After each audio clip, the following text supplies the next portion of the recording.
You're staring at your bank account, and after years of saving, cutting back on avocado toast, and pretending you enjoy cooking ramen noodles 17 different ways, you finally hit $50,000. Congratulations, you're officially richer than most people's cars, but still poorer than a decent wedding. Now what? Here's what most people do with 50 grand. They either let it sit in a savings account earning about as much interest as a dead houseplant generates oxygen, or they panic invest it into whatever stock their cousin's friend's barber recommended. But what if I told you there's a third option that could turn that $50,000 into a money-making machine that pays you to own it? Today we're talking about dividend investing, and specifically how $50,000 can snowball into enough passive income to make your future self send thank you cards to your past self. If you're interested in learning how to make your money work harder than you do at your day job, make sure to subscribe to the channel and hit the like button if this information helps you out. Let's be honest about what $50,000 can and can't do.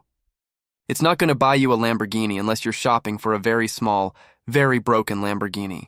It's not going to let you quit your job tomorrow and become a full-time influencer who reviews hotel pools. But it is enough to start building serious wealth through dividend investing. The average dividend yield in the market hovers around 2 to 4%. So with $50,000, you're looking at somewhere between $1,000 and $2,000 per year in dividend income. That's roughly $80 to $160 per month. Now I know what you're thinking. Adam, I spend more than that on coffee. And you're probably right, which explains why you only have $50,000 instead of $100,000, but we'll work on your spending habits later. Here's the thing though, that initial dividend income isn't the point.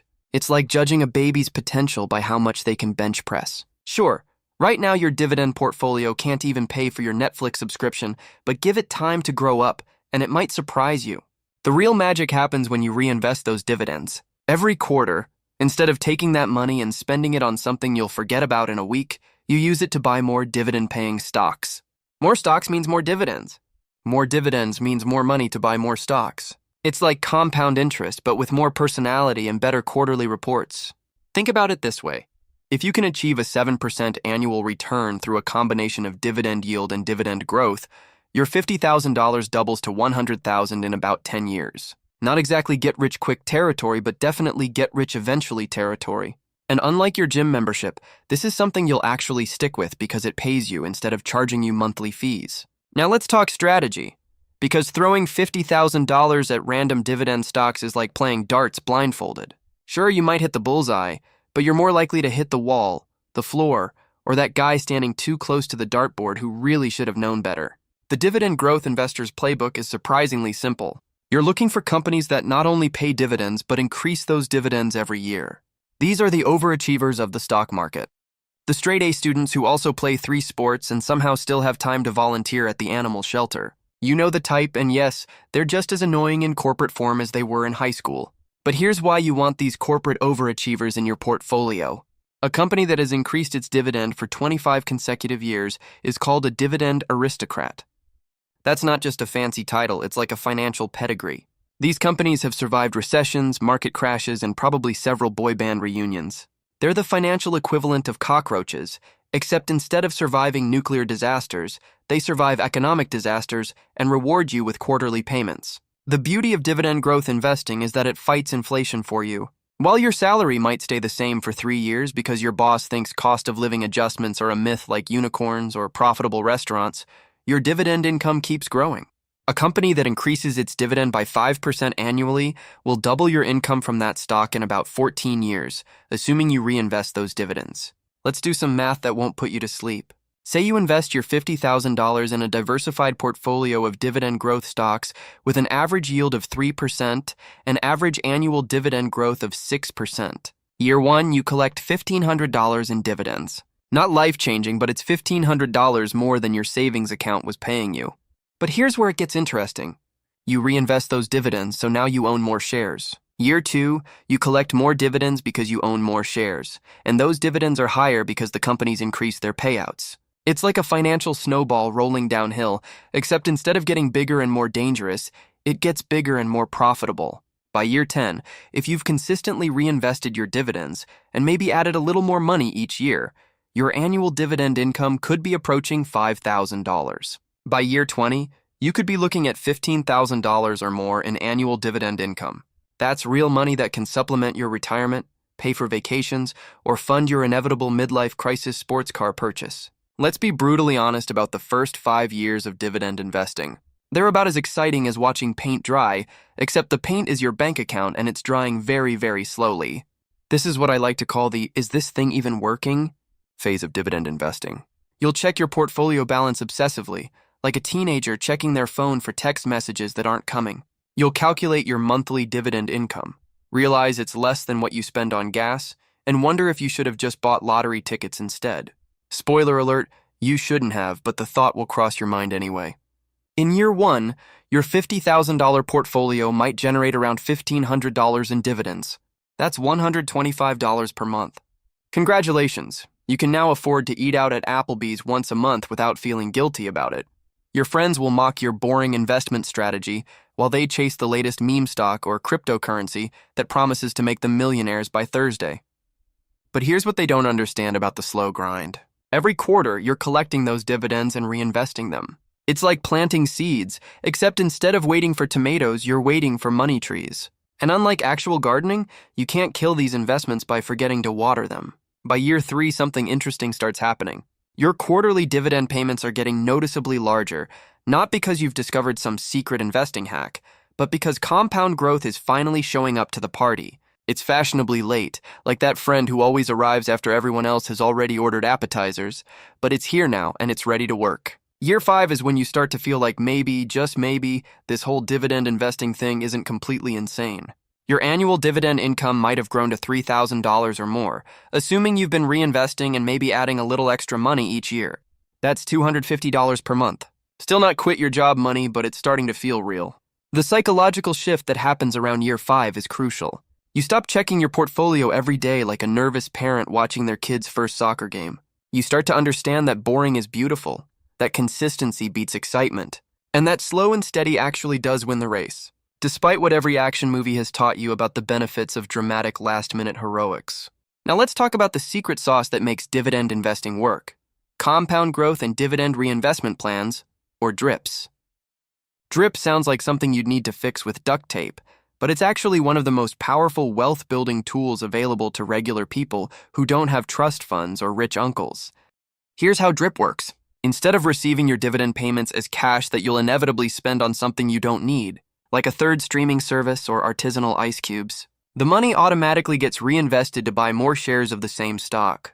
It's like having a responsible financial advisor who never lets you make emotional spending decisions, except this advisor works for free and never judges your life choices. The beautiful thing about DRIP is that it buys fractional shares. So if your quarterly dividend is $50 but the stock costs $60 per share, you don't just get 83% of a share and call it a day. You get exactly 0.833 shares, and that fractional share earns dividends just like a full share. It's democracy in action, except instead of voting, your money is making more money.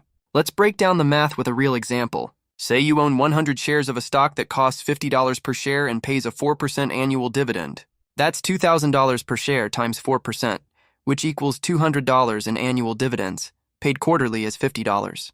Each quarter, that $50 gets reinvested. If the stock price stays the same, you're buying one additional share every quarter. After 1 year, you own 104 shares instead of 100. Those 4 extra shares earn dividends too, so next year you're earning dividends on 104 shares instead of 100. But here's where it gets interesting. Most dividend growth companies increase their dividends annually. So not only do you own more shares, but each share is paying higher dividends. It's like getting a raise and a promotion at the same time, except your boss is a faceless corporation that actually follows through on its promises. The compounding effect accelerates over time because you're earning returns on your returns. It's like interest earning interest, except with more quarterly reports and fewer bank fees. After 10 years of reinvesting dividends, you might own 150 shares of that same stock. And if the dividend has grown at 5% annually, each share might be paying 6.5% of your original purchase price in annual dividends. This is why time is your best friend in dividend investing. The longer you let the snowball roll, the bigger it gets and the faster it grows. It's the financial equivalent of that scene in every cartoon where the snowball starts small but ends up destroying half the village. Except instead of cartoon destruction, you get cartoon-level wealth accumulation. All right, so you've got your $50,000 and you understand the snowball concept. Now comes the fun part, actually picking stocks without accidentally recreating the Titanic's investment portfolio. Because let's face it, Most people approach stock selection with the same strategy they use for picking what to watch on Netflix, scrolling endlessly, getting overwhelmed by choices and eventually settling on something they've seen 100 times before. The key to building a solid dividend portfolio is diversification, which is a fancy way of saying, don't put all your eggs in one basket, especially if that basket is run by a CEO who thinks Twitter is a business strategy. You want to spread your $50,000 across different sectors, because when one industry is having a bad day, hopefully another one is having a good day, or at least a mediocre day that doesn't involve congressional hearings. Here's a reasonable allocation that won't make financial advisors cry into their morning coffee. Put about 20% into consumer staples, because people always need toothpaste, toilet paper, and regrettable snack foods, regardless of what the economy is doing. Companies like Procter & Gamble and Coca-Cola have been paying dividends longer than most people have been alive. And they'll probably still be paying dividends when robots take over and need their circuits cleaned with premium detergent. Another 20% should go into utilities, because even during a zombie apocalypse, survivors are going to want electricity to charge their phones and complain about the situation on social media. Utility companies are like the reliable friend who always shows up with pizza when you're having a crisis. They're boring, predictable, and absolutely essential. Companies like NextEra Energy and Dominion Energy have dividend yields that make savings accounts look like they're paying in monopoly money. Technology gets 15% of your portfolio, but we're talking about established tech companies, not whatever cryptocurrency your nephew is pushing this week. Microsoft, Apple, and Broadcom pay decent dividends and have business models that don't depend on teenagers doing dance videos. Yes, their dividend yields might be lower than other sectors, but they make up for it with consistent dividend growth and the fact that they're not going anywhere unless we all decide to go back to sending letters and using abacuses. Healthcare deserves 15% because aging baby boomers aren't getting any younger, and they're going to need a lot of medical attention, prescription drugs, and devices that beep reassuringly. Johnson & Johnson and AbbVie have been increasing their dividends for decades while developing products that keep people alive and comfortable, which seems like a pretty sustainable business model. Real estate investment trusts, or REITs, should get 10% of your allocation. These are companies that own income-producing real estate and are required by law to pay out most of their profits as dividends. It's like being a landlord without having to deal with tenants who think the garbage disposal is a suggestion rather than a requirement. Realty Income Corporation literally calls itself the monthly dividend company and pays dividends every month instead of quarterly, which is like getting your allowance more frequently. The remaining 20% can be split between financial services and industrial companies. Banks like JP Chase make money by lending your money to other people at higher interest rates, which is basically the most boring way to print money legally. Industrial companies like Caterpillar benefit from global infrastructure spending and the fact that humans love building things and then tearing them down to build different things. When selecting individual stocks within these sectors, look for companies with payout ratios between 40 and 60%. The payout ratio tells you what percentage of the company's earnings are being paid out as dividends. If it's too low, they're being stingy with shareholders. If it's too high, they might be paying out more than they can afford, like that friend who insists on picking up the dinner check even though everyone knows they're 3 months behind on rent. Also pay attention to dividend growth history. A company that has increased its dividend for 25 consecutive years didn't do it by accident. They did it by having a business model that works, management that understands long-term thinking, and probably really good coffee in their corporate offices. These dividend aristocrats have survived multiple recessions, market crashes, and changes in fashion that we're all trying to forget. Here's the uncomfortable truth about dividend investing. Sometimes the market decides to have what economists politely call a correction and what everyone else calls a financial panic attack. During these periods, your carefully constructed portfolio will lose value faster than a celebrity's reputation on Twitter. And you'll question every financial decision you've ever made, including that time you bought a timeshare presentation just for the free breakfast. But here's the beautiful thing about dividend investing during market downturns. The dividends keep coming. While growth stock investors are watching their portfolios evaporate like water in the desert, dividend investors are still collecting quarterly payments like nothing happened. It's like having a job that pays you the same amount whether the office is on fire or not. During the 2008 financial crisis, many dividend-paying companies actually maintained or even increased their dividends while their stock prices were getting demolished. Johnson & Johnson kept paying and increasing dividends throughout the entire crisis because people still needed Band-Aids and baby shampoo, even when their retirement accounts were shrinking faster than a wool sweater in hot water. The key to surviving market downturns is understanding that temporary price drops are not the same as permanent losses. Your dividend yield actually increases when stock prices fall because you're earning the same dividend payment on shares that now cost less. It's like your favorite restaurant lowering their prices but keeping the same portion sizes. You're getting better value, even if the restaurant looks a little empty. Risk management in dividend investing means diversification, but it also means emotional management. When the market is crashing and financial news anchors are using words like catastrophic and unprecedented, your brain will try to convince you to sell everything and hide your money under a mattress. Don't listen to your brain during these moments. Your brain also thought it was a good idea to eat that gas station sushi, and look how that turned out. This is where dividend investing gets really interesting, like watching a slow-motion explosion, but instead of destruction, it's your bank account getting bigger. By year 10, if you've been consistently reinvesting your dividends and maybe adding a little extra money each year, something magical starts happening.